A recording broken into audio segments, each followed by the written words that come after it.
Okay. Do do do do do do do do do do do do do. I don't know why that's in my head. Hello, everybody. Da da da da da da. Ready? Yes. Please be ready. Please be done. Come on. I got work to do. All right. We should be live across the board. I'm going to check audio. So you're going to check audio. Once we get the all okay, we will go ahead and start. Hope you guys are having a great day. We started this morning. It is now mid-afternoon. Oh my gosh, I did not expect this to go this long, but well, this is all part of it. We're learning. We are learning because we're going to be doing this a whole lot more often, even going to events and doing it. So if you're an event person and you have a big thing going on and you want to do live streaming from your event, we can do that. We can come out there and do it for you. So it's kind of a cool idea. We have the capacity to just be self-sufficient, and as long as you have AT&T, a decent AT&T signal there, we can actually have some fun. So yeah, if you guys are running events or something and want like professional live streaming, multicam, the whole deal, let us know. We can probably help you out. Good to go. Everything's good. Everything's hot, rolling, and you're recording on all the various bits and pieces. Recording. Right. All right. Let's go ahead and get started. All right, guys. Well, good afternoon. My name's Rick here with AirgunWeb and Gateway Airguns, and this is our final Let's Talk Airguns episode for the day. This is part 3 of a series we're doing on airgun optics. We started with the Ultimate Guide to Beginner Airgun Optics, then we moved to Ultimate Guide to Intermediate Airgun Optics, and right now we're going to attack Enthusiast Optics.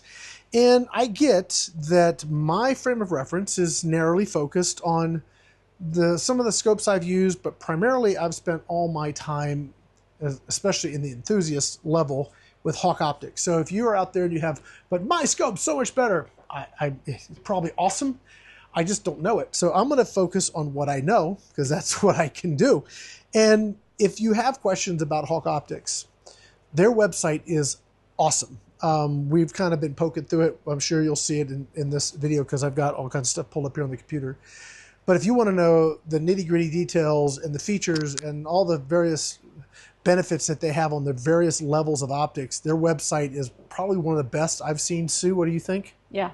Very much so. It's like impressive, yeah. Down to the scope, down to the parameters of the scope, dimensions of the scope, the reticle, how to use the reticle is just very, very thorough. So I have to say it's the best I've seen. Maybe I just am, there's others out there that are even better, but boy, they've put some energy and effort into that. So thank you to Hawke for that. I want to say thank you to the rest of our sponsors too. We have a bunch of folks that help us do this work. We have folks that contribute to the overall our support budget, and that allows us to do these episodes. These episodes aren't really paid for. They are just paid for in general. Sue comes in here and volunteers her time, and I am here because I'm here, and my sister does the editing. So it is kind of a family effort, and it is part of our general how we pay the bills. So we do say thank you to all of our sponsors that help us do this, and of course you guys, the viewers. We have, if you want to know who helps us do what we do, you can check out gatewaytoairguns.com, gatewaytoairguns.org, as well as airgunweb.com, and they'll have banners and links and stuff, and you'll see who helps us do what we do.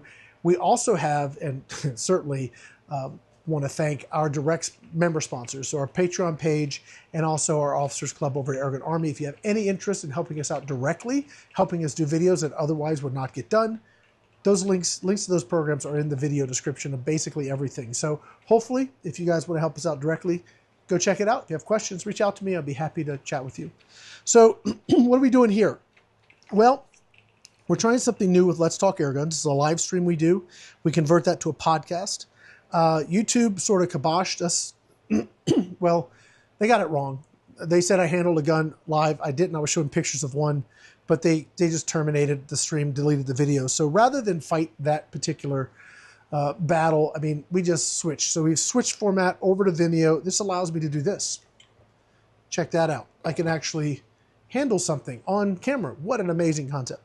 We're talking about air guns. We're demoing air guns. We're talking about air gun accessories. It makes sense that we actually be able to handle the products not just show a picture of it, because even showing a picture gets us in trouble. So we're done with that. We're going to stick right here with Vimeo, and we're also simulcasting to Facebook. So if you want to join us, or you want to see what's coming up, or you want to catch past episodes, let me see. I think I have it on my page here, Sue.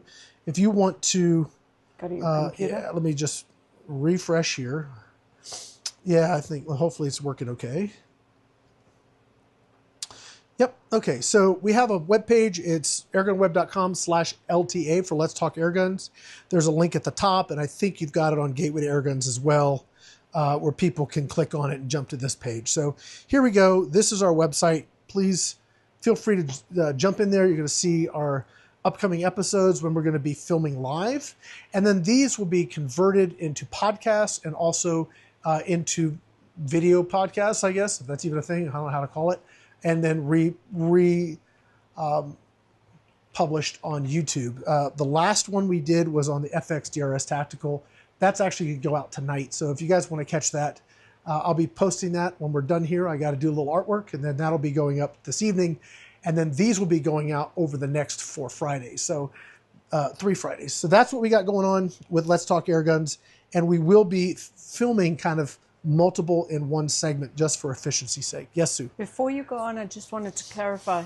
On gatewaytoairguns.com, there's a link to Let's Talk Airguns, which goes back to the Airgun web Right. page. Yeah. So there's a button there. You didn't want the video live on there. No, we have it live in one place. And the reason we're doing these episodes right now this way, one of the reasons is we're going to be going to Daisy Nationals. And rather than do a bunch of video and then edit 15 videos after the fact, we're going to be doing live streams right from the event. So I think that's going to be a lot of fun. We'll have people, we'll be talking about gear. We'll be talking about Crossman gear, Daisy gear, Gammo gear. We're going to be talking about, we're talking to shooters, coaches, and all kinds of fun stuff. We're going to have a great time, and I'm very excited about that. So we're heading down there in about 2 weeks from today. We should be hitting the road. Yes, sir. So it's, yeah, so definitely stay tuned in for that. We'll be posting schedules and when we'll be going live. And you guys can always catch us when we go live. You can catch us right on that webpage. It's airgunweb.com/LTA, or we also have our Vimeo page as well. So all of those things are a way you can interact with us here on the show. So let's move on. Our main topic today is the ultimate guide to, that's not intermediate, this is enthusiast airgun optics. Okay. Now, I said this before in part 2, I said make sure to watch part 1. Well, in part 3 here, I'm going to say be sure to watch parts 1 and 2 if you are trying to get, like, you're trying to educate yourself on the features, benefits, functions, differences. Definitely watch the other parts, because I'm not going to go through all of those things now. I'm going to be talking about what's the big distinction between, say, an intermediate optic and now an enthusiast optic. And really it comes down to just the quality of the glass. The features that I had, like in the Air Max, I had the Air Max 30 wide angle side focus, an incredibly nice scope, has all the same features, say, as far as 30 millimeter tube, side focus, great field of view, etched reticle, illuminated. All of those features exist right here in the Sidewinder, right? But the Sidewinder is in a different class of optics. If you go to Hawke's website, there's H2, H5, and H7. H2 is like your good, and then you have good, better, best kind of thing. So it's their good optics, and that's you're going to find your Vantage in your Air Max. And then we go to the H5, and that's where we're going to find like the Sidewinder and the Endurance line. And then we're going to go to the H7, which is their top tier, and that's where we have scopes like this guy right here. This is the Frontier 34. This is a beast of a scope, and it's 5 to 30, 34 mil tube, absolutely gorgeous optic. I have 2 of these, of which I bought them. I didn't pay full retail. Fortunately, Hawke gave me a deal on them, but I did personally buy 2 of these because we had them for an event, and I did not want them to go home. So to keep them, I had to send them some cash, which was fine with me. They were worth the money.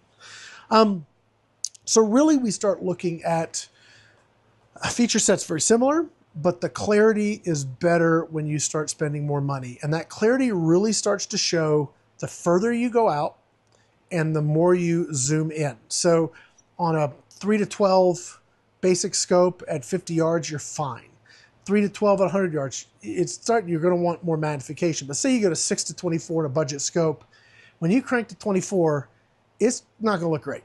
It's going to be hard. The eye position is going to be very tight, and it's going to be dim, and it's going to be fuzzy. It's going to be like, am I in focus or not in focus? And that is just the nature of the beast. When you try and do too much, you don't have a big enough tube, you don't have the right glass, you don't have good coatings. Those things start really working against you when you start trying to get big, way far away up close, and you're just maximizing the zoom and all that. That's really where the change happens. Also, reticle choice. So when we get into the Sidewinder and the Frontier, we start looking at some pretty cool reticles, and we have both first focal plane and second focal plane. So if I'm target shooting, let me see if I can pull up a reticle here. So I'm going to go to Sidewinder. Let's get out of that. Special features. I need to get down to reticles.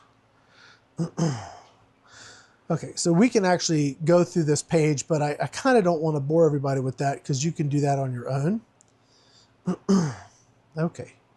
Have this like, all right, so here are the reticles that we have. Can you go up a little? Yeah. Just a hair. There you go. So that works. So here are the reticles we have. So if we look at, I think the reticle I have on this scope is half mil. So we're 4 to 60 by 50, half mil. So let's go to this one.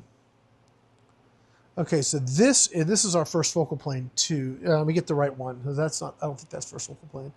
Let's see. Oh, here we are. It's this one. All right, so if you look at that, a little? Sorry, up just a hair. There you go. So if you look at that, we get it back where it shows it. Okay, look at how many aim points you have down below. Can you see that? Okay. Down just a hair so you get the text from what it is. Thank you. Is that good? Yeah. All right, so you have a lot of dashes and hashes, right? Yeah. And then you have this tree of dots down below. I love this reticle when I'm hunting or I'm shooting at range and the wind's moving just a little bit. Having all those aim points are just great. Some of the other reticles we've looked at are maybe just a line, like the Air Max AMX. They don't have these little dots. They just have a line. So this gives me this tree, but it also gives me individual aim points, which for me, super nice. Yes. I was going to say the little crosses down at the bottom are actually cool because if it's a circle, you can't really see where, if like fine tune it to the top. You can the bracket bottom, shoot with those. You can actually put, exactly. Yeah, I mean it put is it right in the little where it nests in the crook of it. Yes. So this is where like that enthusiast level starts showing why you would want to go this way. Now there are reticles similar to this in budget scopes, but this is etched glass, extremely fine detail, and it's very precision. This is what you're getting when you go to that enthusiast level. Now this particular top of the line. Well, for Hawke, Sidewinder and then Frontier. Okay. So Sidewinders in the H5 class, the Frontier is H7. So again, H7 being the best, H5 being just under it. This scope is going for, I have it listed, or I have it pulled up over here. This is MSRP, so it will be a little less when you're looking at street price. But MSRP is about $840. So that's a good bit of money for the scope. Now, what gun are we going to put this on? Well, I wouldn't put this on my $150 Gamma brake barrel. Wouldn't put this on my Crossman Prospect. That's a $400 gun. This is an $800 and some odd scope. But I have here the Impact Mark III 35, and I guess this is a couple thousand plus or minus. I don't know the exact price on this thing, but it's expensive. So I'm going to want to put good glass on this, right? I'm going to want to make sure that I'm getting the most out of my investment on this gun. So I don't want to put a $100 piece of glass on this. I don't want to put a $500 piece of glass on this. I want to put the best I can afford to put on this. And maybe it is $500, right? Well, you can start there, and then if you find you want to do more later, you can do it. Again, this for me is a hunting platform, and I know it's good to 100 yards. I know it's good past 100 yards. So I know that when I put good glass on this, it's going to let me wring the best performance out of this gun that I can get. I talked about it last episode. I had this article series I did. It was a 3-part series that I did.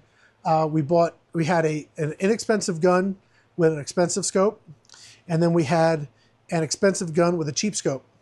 And then we did an expensive gun with an expensive scope. And which do you think shot the best?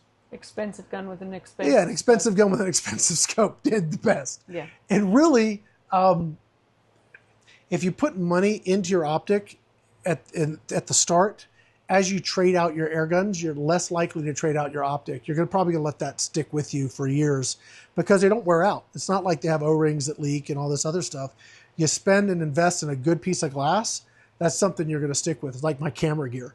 If I invest in a good lens, I may change that camera body out 3 or 4 or 5 times, but the lens is going to stick with that. As long as I'm on the same platform, I'm going to stick with that lens. I'll invest in good glass because the body can swap out, but the lens is what's critical. And that's the same way with a rifle scope. So we have quality glass.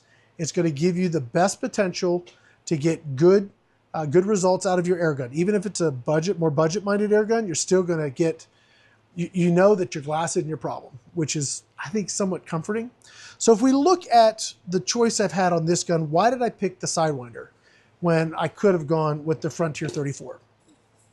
Well, I picked the Sidewinder because I think given my range that I'm going to be shooting for my use case, I kind of wanted to go with a Sidewinder. So let's look at some of the Sidewinder features, what makes it sort of why I chose this one. So we could go second focal plane. Now, Sue, we talked about first focal plane, second focal plane a lot today. Yes. Do you remember the big distinction or difference, or why? I know you prefer a reticle that just stays the same, doesn't get bigger or smaller, just stays what it is. Yeah. Do you remember the advantage of what first focal plane, the one that changes? Do you remember the advantage it gives you? Do you remember that? Do you remember the advantage? No. Okay. I wasn't sure. I thought maybe she would. The big advantage of first focal plane in a hunting environment is because the spacing between those aim points does not change regardless of magnification. If I'm at a 2 mil holdover at 75 yards at 4 power, and I crank it to 16, the reticle goes with me, and that same 2 mil holdover is consistent regardless of what magnification I'm on. That, from a hunting perspective, is awesome. Remember when we went prairie dog hunting? Yeah. And I set her scope on like 10 power. I even had a 10 power scope that was fixed magnification, because if she zoomed in and I was telling her, all right, hold 2 mil over or 2 hashes over, but she's changed the magnification, she was missing her shots. But if I either locked it at 10, don't change the magnification, just leave it at 10, and it's this far over, or I gave her a fixed focal length, a fixed magnification scope, then it was all, 2 mil was 2 mil is 2 mil, no matter how far away you were, as far as your magnification goes. So if you're hunting and you're hunting variable distances, that first focal plane is really, really important, I think, personally. If I'm bench shooting on a target and I'm fixed distance, fixed target, and I'm just looking at that thing, I'm not changing my parameters in the sense of distance or anything. I'm 75 yards, there's my piece of paper, I'm always shooting there, or I'm always shooting at 100, whatever given session, and I'm going to lock it in. Well, I personally like second focal plane, because as that picture gets bigger, the spacing between my aim points actually reduces. So if I was looking at that reticle, I don't know if we still have it up. Let's see here. Give me here it is. All right, so if I'm looking at that reticle and I have the full bullseye, right, imposed on that reticle, man, I have all these different points. If I'm just slightly off, left or right, up or down because the wind's pushing or pulling, then I can just use those aim points in a very minute way to get where I need to be, versus first focal plane, which now the whole aim thing I don't have the same flexibility when I'm looking at a bullseye on paper with the first focal plane. So hunting, first focal plane for me, and target shooting, bench rest shooting, I like second focal plane. Also, second focal plane is a little cheaper. So if you want to save a little money and you're just target shooting, look at second focal plane. You really don't need to go first focal plane unless you're going to do a lot of hunting at variable ranges and you want to have that consistency with your magnification and mil dot spacing. All right, boy, did we beat that to a dead? Did we beat that dead horse? Deader? Deader, yes. Okay, so when we're looking at that move again from intermediate to enthusiast, it's clarity at range and at max magnification. You have, well, like I think I said last time when we were looking at in intermediate scopes. Really, if you're getting an intermediate optic, you should not be looking, minimum tube size should be 30 mil. So we have, this is a 1 mil tube. See how small that is? This is a 34 mil. Okay, look at the difference in the girth. I'll go that way. Thank you. Okay, see how thin this is? Yeah. See how thick this is? Yeah. So what sits in between these is the 30 mil, right? So the Sidewinder is this one is a 30, so Sidewinder 30, it's a 30 mil tube. The Frontier is a 34, so it's even bigger. Now why that is important, it lets more light in, all right? You have this objective here, this front part. You see this bends the light and makes it go down this tube and then brings the light back to your eyepiece. If this is, the more narrow this is, the more work you've got to do to bend that light and the less efficient it is, and it's not, you just don't get the same type of light transfer. So bigger tube, better, right? So the 30 is pretty typical. 30 is a very popular high-end scope tube diameter, but now they've gone even greater to like the 34. They probably have more than that. I'm just familiar with the 34. You need to make sure you get the right rings. So I have 30 mil rings here.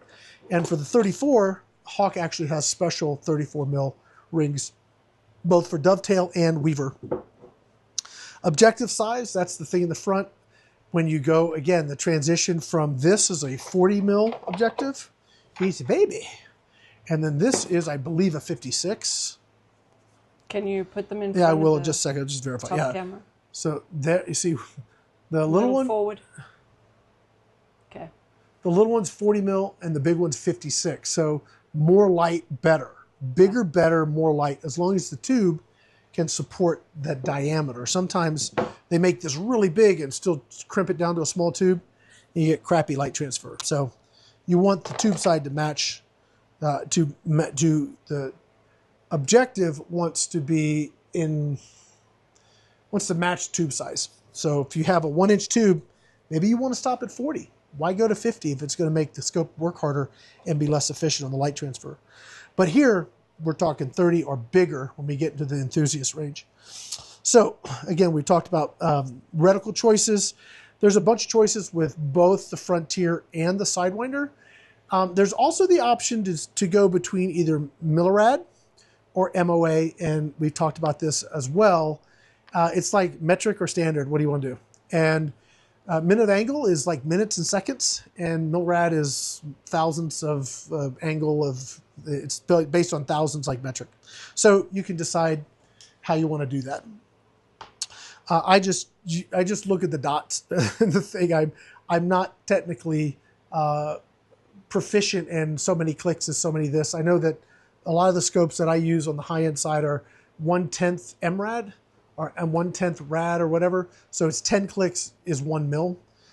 Like on an MOA scope, it may be 1 click is a quarter inch at 100 yards. So it's you start doing this math in your head.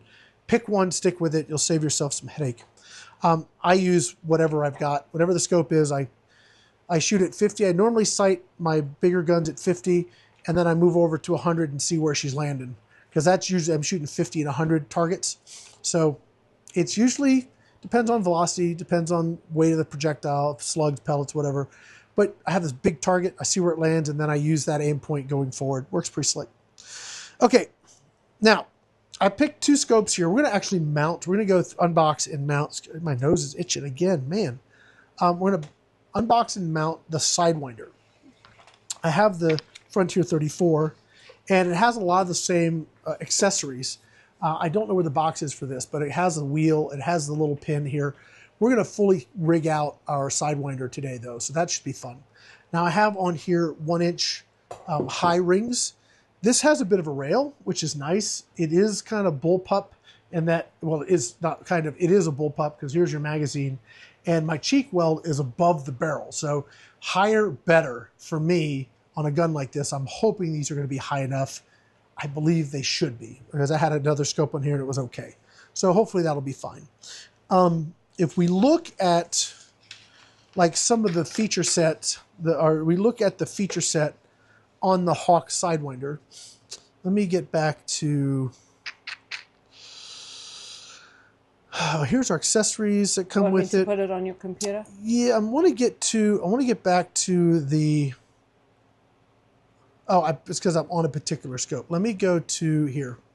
Okay, so I don't. This is the one part of the other side I don't particularly like. Let's look at the optical features. Okay, so I didn't do this with the other video, but I want to spend a little time because this may help somebody at least know where to get more information on the particular technical side of the optics they're interested in. So, okay, so these are the optical features on the Sidewinder. You have first focal plane or second focal plane.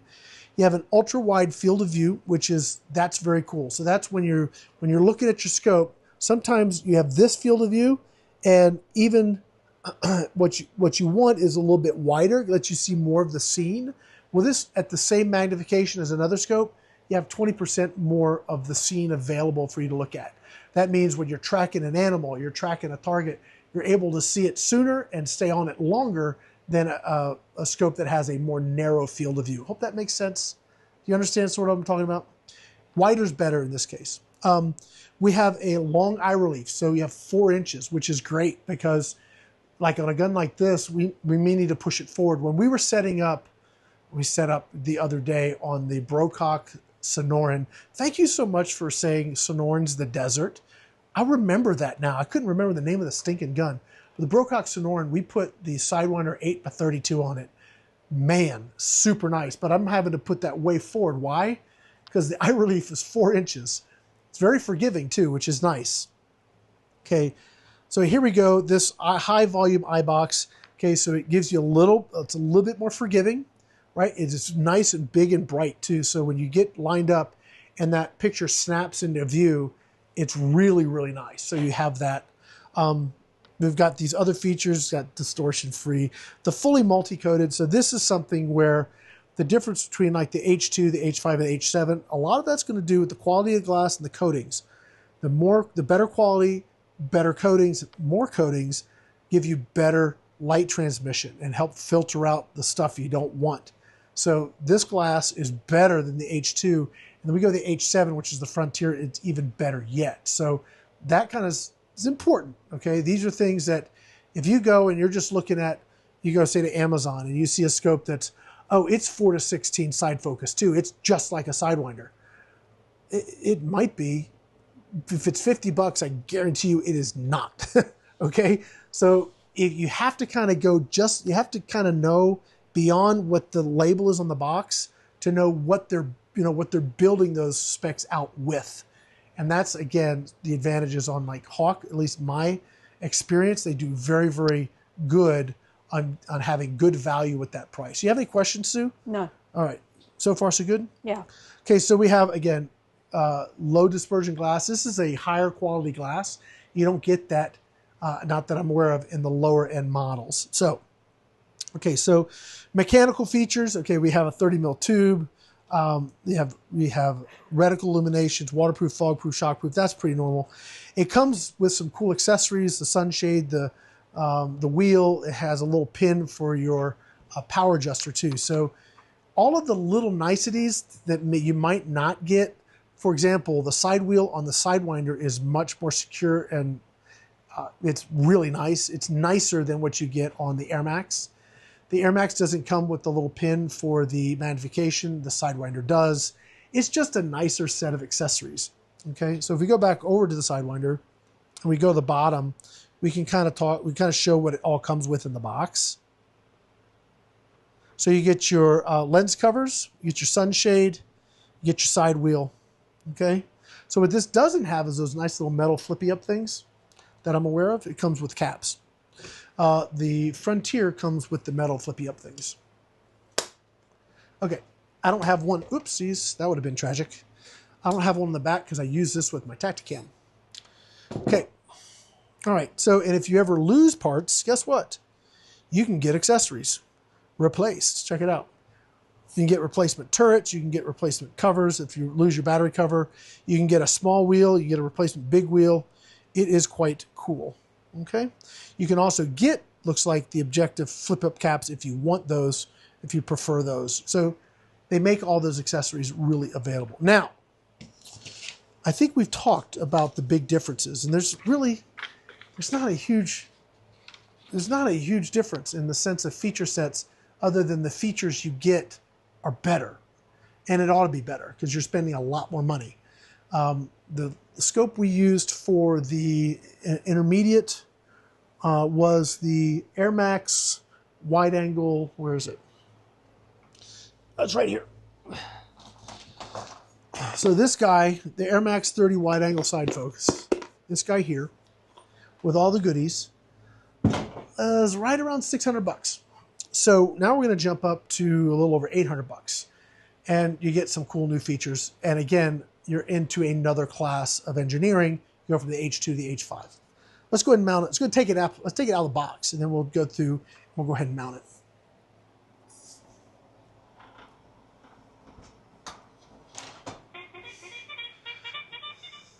Okay. So you want to talk about the boxes again?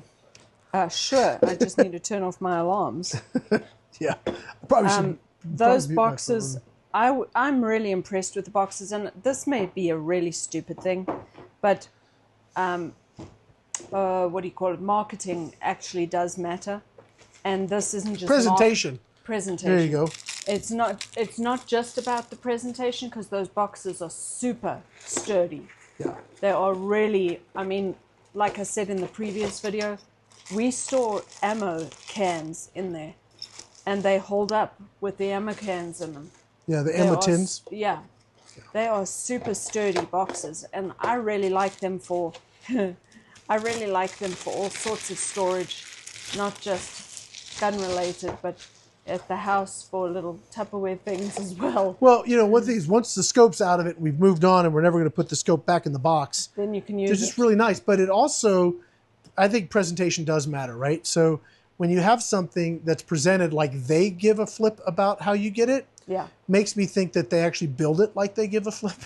It's amazing. I'll get some Airguns in from folks, and I mean, they're not cheap, but I've had guns snapped in half because the box was so flimsy when it went through UPS, their machine snapped it. And also the stuff that's in the box that holds it in place is a better quality than in a lot of other. They do a good job. I have to say they do a really good job. Now here's our scope. It's compact, it's light, it has a really cool window in the back here. So I don't know if you can see that, Sue. Yes, I do. Okay, so when you are looking at that, you actually have a very quick visual representation of where you are in your elevation. It's very cool.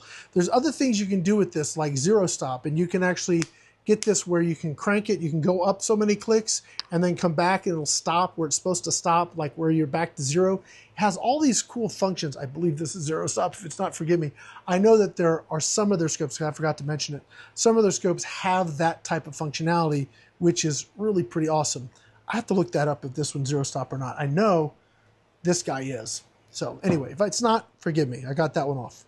All right, now let's go ahead and let's get this mounted to our gun. Here's that little pin. I love this little thing here. In our wheel, in our manual, we have a product manual and a reticle manual that tells you how the reticle works and how to use it. Okay. Please note, he's throwing empty boxes on the floor, not scope. Absolutely. Not boxes with scopes in. So there is our Impact Mark III. This is the 35 cal. Of all the impacts, I've never had a different one, but of all of the impact lines, this is the one I would want. 30's been done, 25, 22. I have guns that shoot beautifully in all those calibers, but to have a multi-shot adjustable 35 cal that can crank some power, yeah, this is the one. Again, I moved all kinds of stuff around to be able to get this gun. Can I try something quickly while you're drinking? What you doing, babe?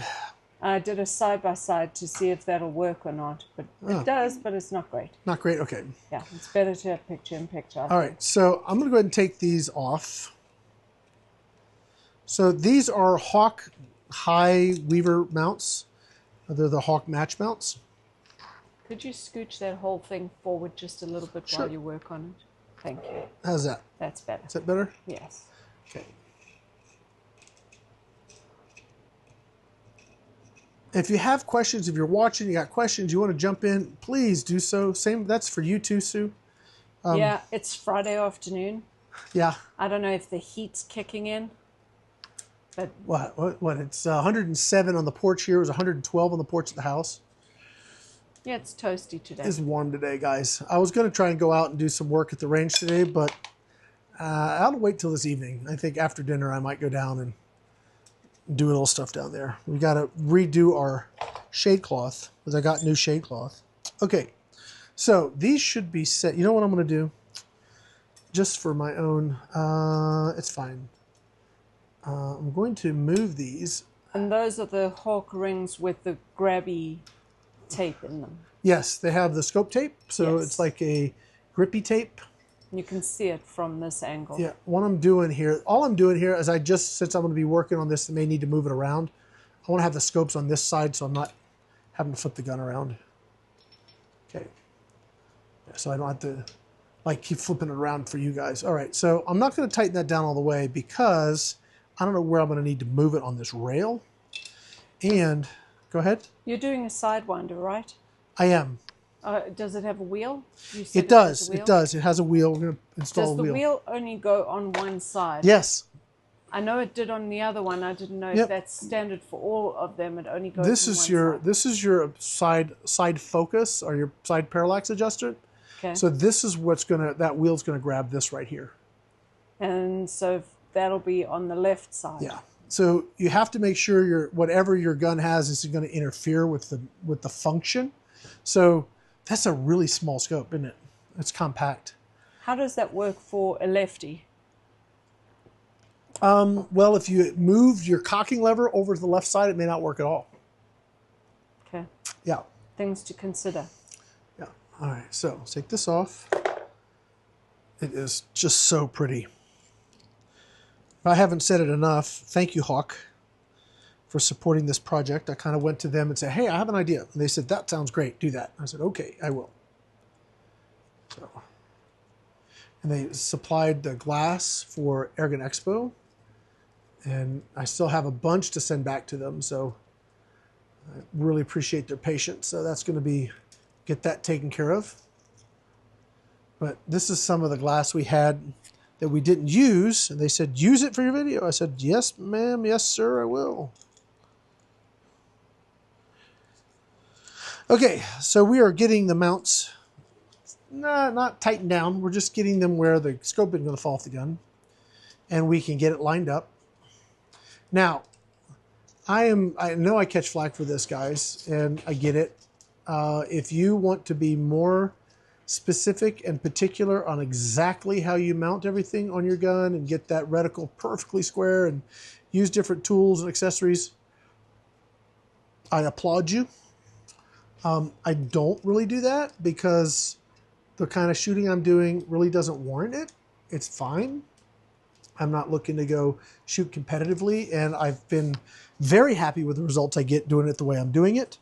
And I have mounted, Sue, I've got what, almost 18, 20 years into this now? How many scopes have I mounted? I have no idea. I've mounted a few, okay? So when I tell you how I do it, I'm not saying that there aren't better ways to do it. I'm telling you that I've gotten really good at doing it this way.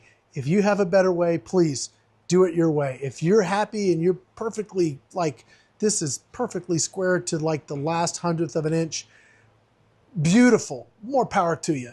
I'm thrilled, but I'm going to keep doing it the way I do it. So please don't hold that against me.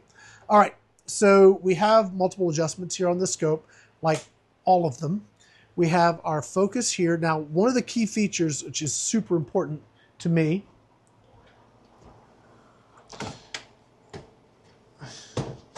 coming back on like different distinctions, right? This has a way that you can adjust the focus of the Can you eyepiece, pull right? it forward? Now, I can adjust the focus of the eyepiece. Yep. You know what I can't do? No. Lock it. Ah. So if I bump this, it'll change. Okay? Now with Sidewinder, You can lock it. you can lock it. Okay, same with the Frontier. So you have the focus, right?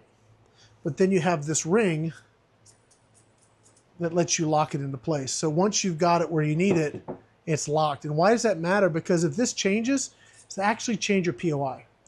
Just a fraction, point of impact. Right. So just a tiny little fraction of a fraction movement. I actually, years ago, I sent a video to a scope manufacturer because they had this adjustable thing, but it was not secure. So I actually put a camera there and jiggled the eyepiece, and you could watch the crosshair dance all over the scope. So you can imagine if you get it all sighted in, you're set, you bump it, and then you can't hit what you're hitting. How many people have said, you know, the point of impact changes. I just go back out and it's changed. And I can't. Well, it could be something as simple as this right here. The ability to lock this down absolutely matters. It's interesting that this cheapy little Gammo scope actually has a locking ring too. So once you get put it in the camera, once you get set where you want it, you can actually lock that in and lock your eyepiece. So this, don't take that for granted. Now, these scopes over here, the Air Max, for example, this whole adjuster is super tight. So there is no slop, there's no movement. But this is a nice little extra feature that you get when you go to a higher end scope. For what it's worth. Okay, so let's see where we're at here. I'm glad this gun is light. It looks heavy, but it is not. Okay, it needs to go forward. Now, right now, that is too far out. So I am focusing the reticle, so I'm getting my reticle in focus. And right now, I wish I could show you inside the reticle, like the scope's this big, the sight picture, the reticle is that big, it's tiny, because this is first focal plane, right? This is a hunting rifle. So if I crank this up, I go to 16, now that reticle is going to fill the entire view. So I've never asked this question, I don't think. Okay. But you couldn't take a photo of it from behind? It is very difficult to take a photo and actually get the image. Okay. I have tried and tried and tried. Okay, I need to go forward with that. Okay, so I like the spacing I have here, but I think what I'll do is I'll take these off and just move the whole thing forward, and because I can still go back and forward with these for fine tuning. When I get down to the range and I'm actually going to sit down and dial everything in, I may need to adjust this because here in the studio versus on the bench, it's different. I find that, I need to make that small adjustment. So I'd rather be able to just fine tune it here. Does it make a difference if you're checking it freestanding versus on a scope rest? You mean like on a bench? Gun rest? Yeah. Can. Yeah, because like I will tend to be more up on the scope if I'm holding it versus at the bench I may be back a little bit. You just got to, whenever you get where you're going, finish setting it up. I can get close here. Oh yeah, there we go. So I am, well, 16 power in here is not ideal. So, okay, so this has, that is so pretty. This has a parallax adjustment of 10 yards to infinity, or 10 meters to infinity, 10 yards. You have a question? No. I should just stretch it. No, it's stretching. So it's pretty straight. Now the way I test to make sure it's straight, I shoulder it, try and keep the gun square. Everybody I know, unless they're like professionals, and this is what they do for everything, everybody tends to cant the gun one way or the other, a little bit off center. So if you're a little crooked but your scope's straight, and then you take your scope back and look at it, like, why is my scope crooked? Well, probably because the way you hold it is wrong.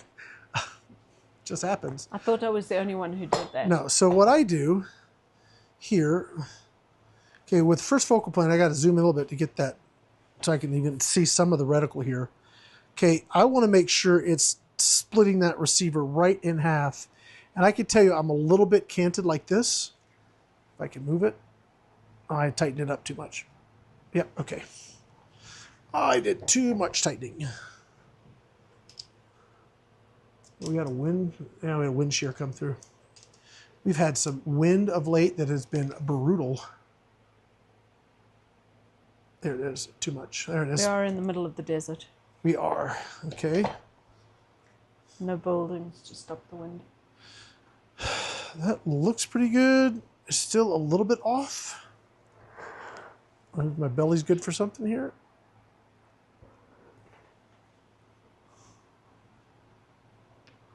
Oh, man. I'm splitting hairs here.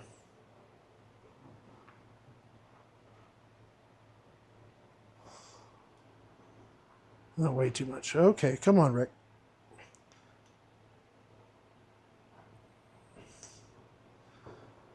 I think somebody was telling me they have a little wedge you kind of put in here, and that flattens it out. I think that if I were to have a little tool, I think that would be great. Okay, that's really good. Good enough. I may need to tweak it when I get down the range, but that's all right. So I have a little flexibility. I can go forward, backwards. If I need to, I can actually just move it on the rail. Oh, did I leave enough space on that? I did not. Dang it. All right, so this is my particularness coming out. I like to have my gap equal. Okay, so I haven't tightened these down. What do you mean your gap equal? The gap here on these, like the space on this side and the space on this side, I like to be the same. Does it matter? Probably not. Okay. But it does to me. Mm-hmm. All right. So now we're tightened down. We're going to do cross pattern to just get it snugged up. Okay. And then what you want to do is, once you have it sort of where you want it, or where you think you want it, you're just going to look at it again to make sure that you didn't move it in the midst of tightening things down, because it happens. You got to tighten it down and now it's crooked again. No, we're good to go. Oh, that's beautiful. Okay, looking good. Now we have the rest of our accessories. Yay! What do you want to do first, Sue? You want to do, well, we can do the sunshade. That's easy.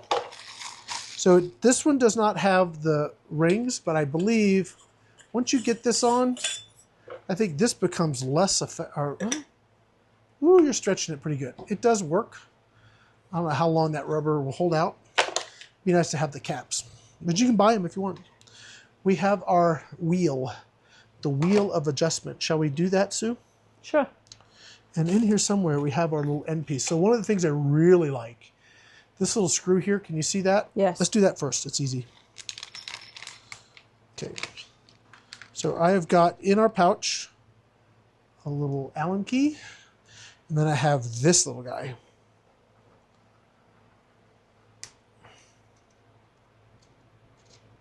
Okay. Now check this little guy out right here. I need to go find my Frontier box and get it rigged up because it deserves that little bit right there. It really makes life better. I don't know why it does so much, but it makes life better. It's easier to, it makes it easier to turn. Gives you something to hold on to, some leverage. It's really nice. Okay, now for the ring of awesomeness. Let's see if I can orient this like that. Can you see that okay? I can. Okay, so what we're going to do... It's a little blurry, but it's... All right.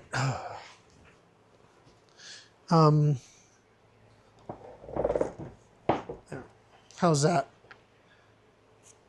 Good enough? I mean, it's blurring a little bit on the area you're going to be putting the doodads, so it's focused on the red part of the handle. Here? Yeah. From the top? Yeah.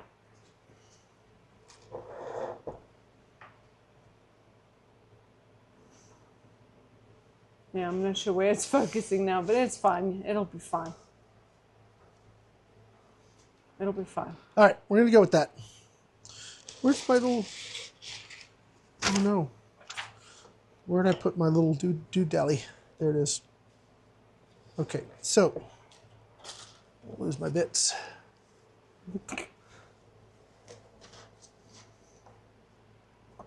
You having fun over there? Trying to hold together there, wife? You're not saying anything. She's turning red.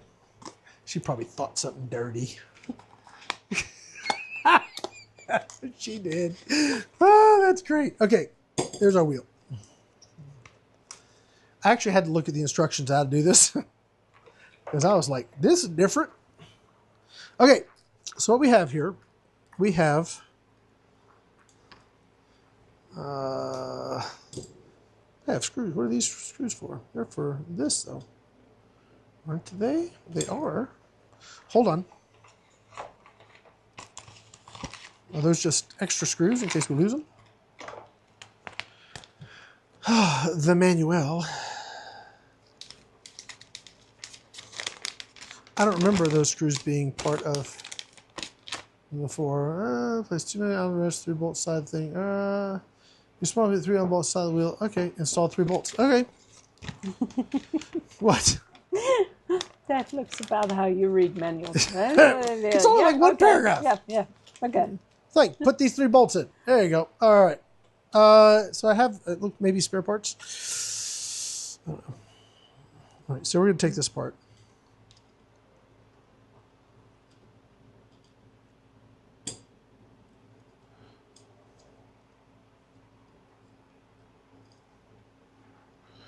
Yeah, it's just extras. Okay. Isn't that nice? They sent me No, extras. they're little screws you likely. Yeah, I'm thinking, that's like nice. Thank you. That's really, really nice of them. Okay, so what happens here is, unlike the, say, with the Air Max, it just has a rubber grommet that is indexed that you just shove onto the thing here. That does tend to wiggle. That does tend to wear out. The rubber does tend to give out. I'm saying maybe 10 years from now. This actually has a locking collar that goes on and then is rotated into place, supposed to line it up, and then it sort of locks in, and then right there, this plate goes on the side and actually locks the whole assembly in place that it cannot move. It's very cool. Okay, so that is how that's going to work. This is going better than when I did it down the range, hon. Maybe because I've done it before? Probably. Okay. Practice makes perfect. Yeah. Okay. Do your best and your best will get better. Yep. Okay, so when you do this, you do need to index your numbers. So I think the one I installed at the range, I need to take off and move it because it's like 1 off. So like 15 is 20 and 20 is 30 and so forth. So all you do is loosen this, and then you can turn this into place and get it where you want it. Now, I got to do the rest of them. Yep. It's all in order. Okay, so you see how that works? Pretty slick, right? Mm-hmm. So we'll install our other screws. Pretty easy, too. Yeah, it works really well. And I'm going to find my Frontier box because it's got all my other goodies in it. It's got this little pin. It's got the wheel. I'm going to go ahead and get my Frontier set up because I have 2 of these Frontiers. One is on a set of Weaver mounts, so I can put it on a slotted rail. And I have one that's got a set of dovetail mounts that I can put on dovetail guns. So I have the ability to run it on my fancy guns with the dovetail and my fancy guns with slotted. Okay, so there it is. Isn't that slick? So now we have, and it all lines up beautifully.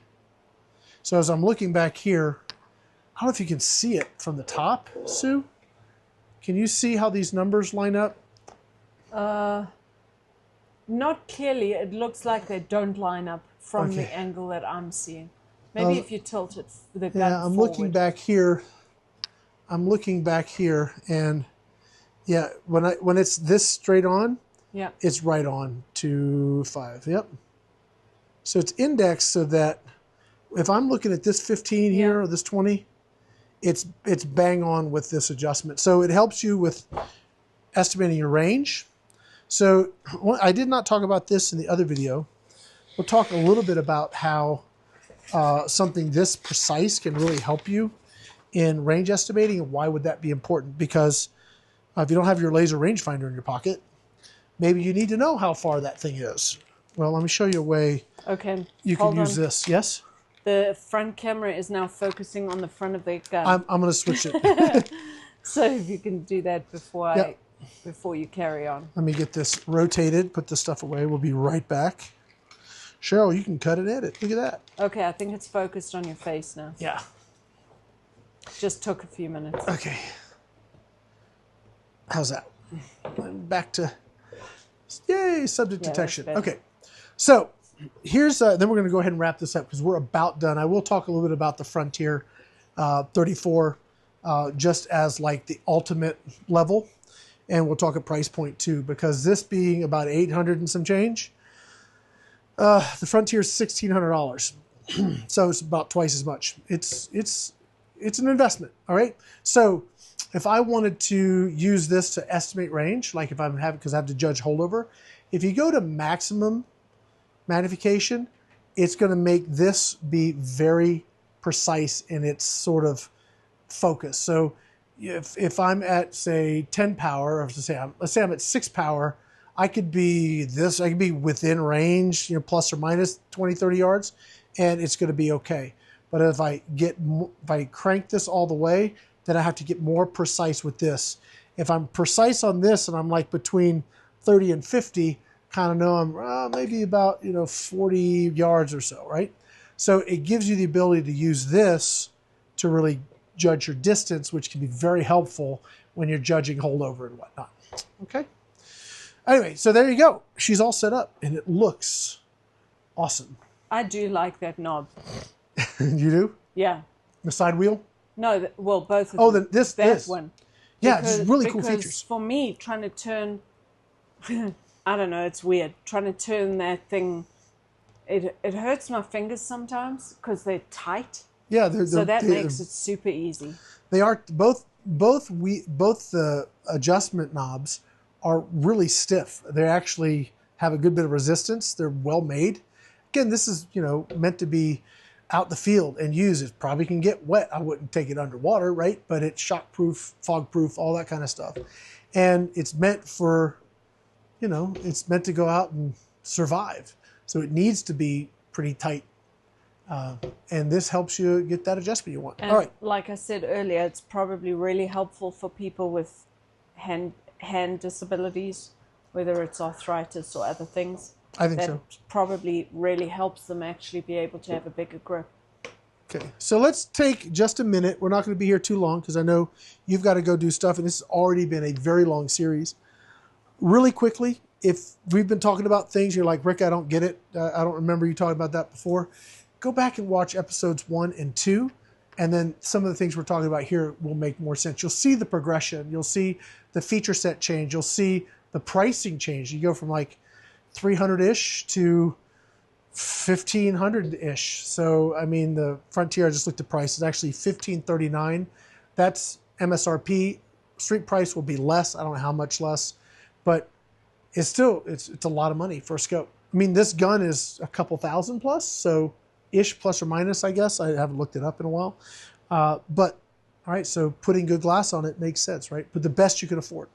So if we look at the Frontier,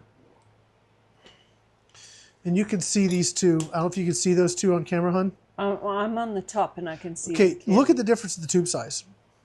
Yeah. That's not insignificant. Like one has noticeably got more girth, right? Mm-hmm. So you have better light transmission with this. And this, when we talk about magnification, this is 5 to 30. Okay, this is 4 to 16. So this has pretty much double the range, almost, close to, not quite. It's in there, ballpark, right? And look at the form factor. This has zero stop, has the same type of wheel that this has the same knob. One forward. This one yeah. has the same type of adjuster, has the same knob. Very, very nice, has the same locking eyepiece. But 34 mil tube, the best optics they have. So if we look at the variations of the optics, you're going to find this has better coatings, better base glass, just better. And it's really for professionals, right? So if you want the absolute best you can get from Hawke in glass, that's it. Now, I want to put it in perspective, price point. So we air gunners, we are, can I say cheap? Are we cheap? We're cheap, right? We are, I'm going to need my computer, but not right this second. Okay. Okay, so when I remember back in the day when I was struggling at Walmart to justify buying a $120 air gun. Oh my gosh, it's so expensive. And it made sense. It was, I didn't know any better. Now, I know people are still there, and it may be budgetary constraints, it may be, and I don't mean anything by that. I'm just saying that if you get into any hobby and you become passionate about it and you really enjoy it, the better things tend to cost more money. And you tend to be willing to pay the money. Right. It could be a car. Even if it's a saving, you've got to save up for it. Yeah. It could be a car stereo. It could be a computer. It could be the next GPU or CPU, or it could be headphones. It could, good Beats audio. Game. It could be, game. I mean, there's so many things people that give them enjoyment and pleasure. That's what hobbies are for, right? This should be fun. And people are just willing to spend and do what it takes to get what they want. And optics for me, air guns for me, at the beginning weren't that. They are now. They are certainly part of that now. So I look at a gun today, like I just did the video on the FX Tactical DRS. That's a gun I would buy. I would spend the $1,100 on that gun. I like it that much. I hope I don't have to. John, please. I'll work it off, whatever. It is a gun I really like. I like everything about that gun. And I have that sort of connection with optics too. So the Frontier is a 5-30 by 56, 34 mil tube. Pull up my screen. Okay, so that's Hawke. Here's a company, I don't know anything about them. I just did a little research. Here's a Steiner scope, German made. I'm sure it's absolutely gorgeous. And maybe it has optical clarity that surpasses it and it's worth every bit of money. But this is $2,500. Wow. Right? So when you start talking about good glass, we haven't even begun to scratch the surface. This is the top of the end for them. All right, has incredibly good features, very good glass, very good feature set, accessories. It has a lot going for it, and it's unbelievably clear. When I'm looking through that, it is a joy to shoot. I've shot some Swarovski optics. I've shot some stuff that's impressive, believe me. Hawke is very, very good. Now, is it on par with $5,000 something else? Maybe not. I don't know. I don't have a lot of experience there. But it's actually the value. I come back to the value again. It's good value. It's good value. Even though for us air gunners, we're thinking $1,500. What are you crazy? Well, sometimes. I mean, I look at this and I'm going, $2,500? Are you crazy? I mean, it's all relative, right? It's all incredibly subjective. But you get the idea. This is the same feature set, right? So 5-30 by 56, 34 mil first focal plane. That's what that Frontier is. The Frontier's 15. This is 25. So again, you're going to see that type of comparison. When you start looking at good glass, firearm glass, Hawke is great for firearms too, right? If you have a firearms rifle, you're looking for a high quality glass, you should look at Hawke. Look at the Hawke, what line is it? They have... I'm off your computer. Okay, that's fine. I want to go really quickly to products. It's the Endurance line, yes. So if you're into firearms, the Endurance line is really nice. They have a lot of really great reticles, and it's designed for just pure on hunting. Just really, really good stuff. So yeah. They even have some caliber specific reticles. So if there's something interested in that, they have, like Vantage has a bunch of 17 HMR and 22 rimfire. We're wrapping things up here. So just in general, if you're looking for something optics related, whether it's entry level or enthusiast, go check it out, because oh my gosh, from red dots to reflex to halo to prism to shotgun sights to like 1-4s or 1-6s or these 8-32 sight. I mean, gosh, they have so many different great options. Take some time, look through their site. If you have questions, reach out to them because they're really good people to talk to. Yes, Sue. Okay, so I have a quick question. Okay. And if anybody out there has questions, you want to jump in, we're wrapping this up. I am done. So I'm going to sit down here. These 3 videos we did today. Yeah. are they already available on Vimeo, or are we going to have to do stuff to them before we put them up? All we need to do is set them to live, to public. And put them in the LTA. Well, if they go to our Vimeo channel, the Airgun is vimeo.com/AirgunWeb. Show them? Yeah, I can show you. Let me know when you're there. Actually, really quickly, actually I can do it. Don't show my screen. I won't. Just tell me when you're there. All right, so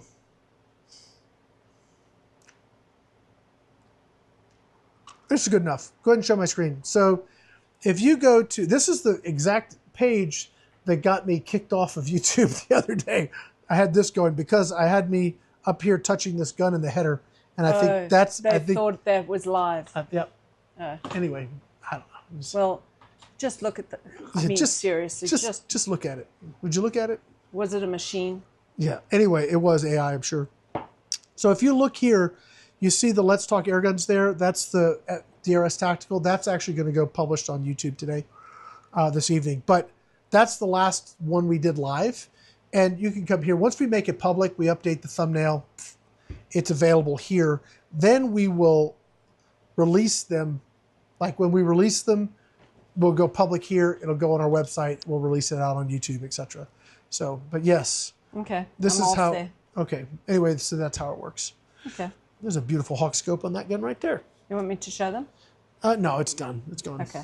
All right. That's going to be it. I'll stand up again. I needed to take a little break. It's been a long day. So if you guys have questions, comments, you guys want to chime in, or if you have suggestions on other questions you might have or series that you'd like to see me do, I think this is a lot of fun, Sue. I hope you had fun today. Did you learn anything? I have sort of another suggestion. Okay. A suggestion. Okay. I don't know how it would fly and how we would do it, and I don't know if anyone would even be interested in it. But you know those videos where people watch a video and then discuss things? Reaction videos? Reaction videos, that's what they're called. I thought it might be cool for us to do a video like that of like watching your video of you shooting an air gun where I can say, hold up, question. I'd do that. Or somebody else. It doesn't have to be me. I won't do it. Other people, I've thought there's a particular few that I would like to do, but I would not do it from a good mental space. So I won't do that. But if I were to review my own and you have questions about it, that might be fun. We could do that live. Yeah. And then people could ask questions, also ask questions. I could pause it. I would do that. Cool. I'd like to do that. I don't know. We can certainly try that. If you guys think it's a good idea, let us know. We're going to go ahead and wrap it up. I want to say a huge thank you to Hawke Optics for letting us do this, for hooking us up with the gear, for supporting us for many, many, many years. I want to say thank you to all of our sponsors, our direct member sponsors, our Patreon members, and our Officers Club members. All the folks that help us do what we do, thank you so much. Sue, thank you for being here and doing this. This was all day for her. And she's got to get over and do some cooking. So, yeah, she's got to feed the ranch. Ranch is hungry. So she's got to go over there and get some food going. So this was supposed to be a 9 to 12, and it's a 10 to 4. So much for that. Thank you guys for hanging out with us for basically all day. I am curious your thoughts. If you have, what you think of this. Was it useful? Was it a complete waste of time? Please let us know. We had a good time doing it. I hope it's been educational and good for you guys, and also good for Hawke. If you guys have questions for them, reach out to them and let them know. That's going to be it for now. My name's Rick here with Gateway Airguns and AirgunWeb. Thanks for watching.